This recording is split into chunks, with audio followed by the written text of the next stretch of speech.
Oh, God. I mean, I just had to do a rant today, tribute to Dave Portnoy. I mean, what is happening in markets has been developing over the last year. We've heard about this over the last year, but it's gotten bigger and bigger and bigger. And under the surface, there's so much going on. Let's get back to what happened in the last like 5 years, last year and a half. There are hedge funds that do what we call index arbitrage. They go long Costco, a Walmart, a Facebook, short the index. But here's the thing that's most important for everyone to understand about what's happening today in markets. This means so much to you and your portfolio. Your portfolio and your 401k has been hijacked by a few stocks and this huge, colossal game. If you think about portfolio construction, if you think about what's happening in the markets today, we've had this incredible divergence between a number of few stocks, like I said, the Costco's, the Walmarts, the Facebooks, the Nvidias, and the rest of the market. There's a lot more going on behind the scenes, behind this incredible price action. What hedge funds have been doing is they've been using a formula. So think of, this is what we call the dark side of passive investing. The dark side of passive investing.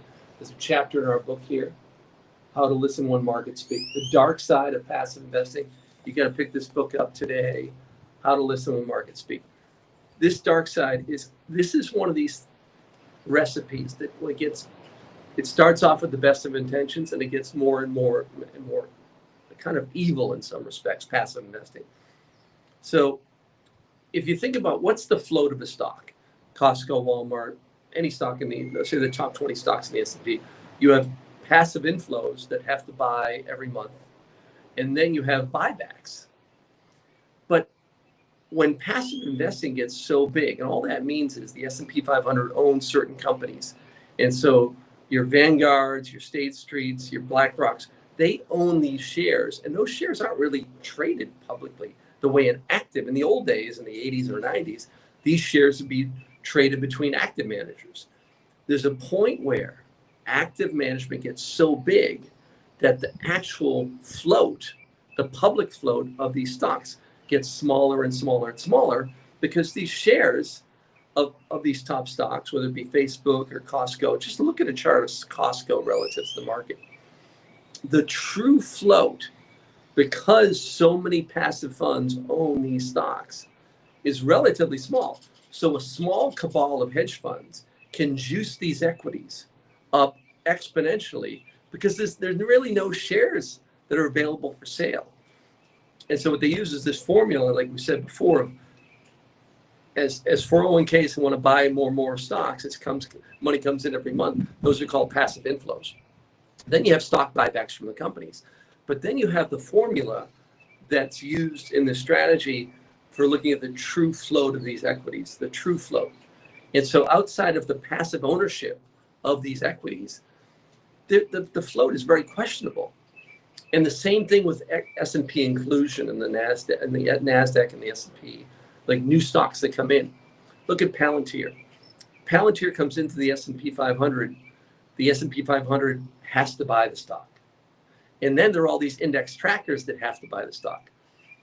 Hedge funds know this, and they juice this stock, and the true float of this stock, of say Palantir, relative to all that demand is smaller and smaller and smaller. And as the stock goes up, the indexers, the trackers have to buy it more and more. So when a stock goes in the S&P 500, it goes in, and then the index owns it. But then the trackers have to buy over the next month and a month or two. So the game is the hedge fund strategy will actually kind of juice these equities, and the trackers will have to buy. As higher the stock goes, the more the trackers have to buy because they have to mimic the S&P 500. What is happening today and this week and this month, and we've been talking about this in the Bear Traps report for months, is a colossal unwind of this game. Every investor has to listen to us right now. This is your 401k has been hijacked. Passive investing is evil, and the bigger it gets, the more evil it gets. And somebody has to call this out. Okay, somebody has to call this out. We have to be responsible because the bigger passive gets, the more gameable it becomes. And at the end of the day, What is the true public float of a stock? What is the true shares outstanding that are actually tradable? And if passive gets bigger and bigger and bigger, it becomes more and more easy to gain.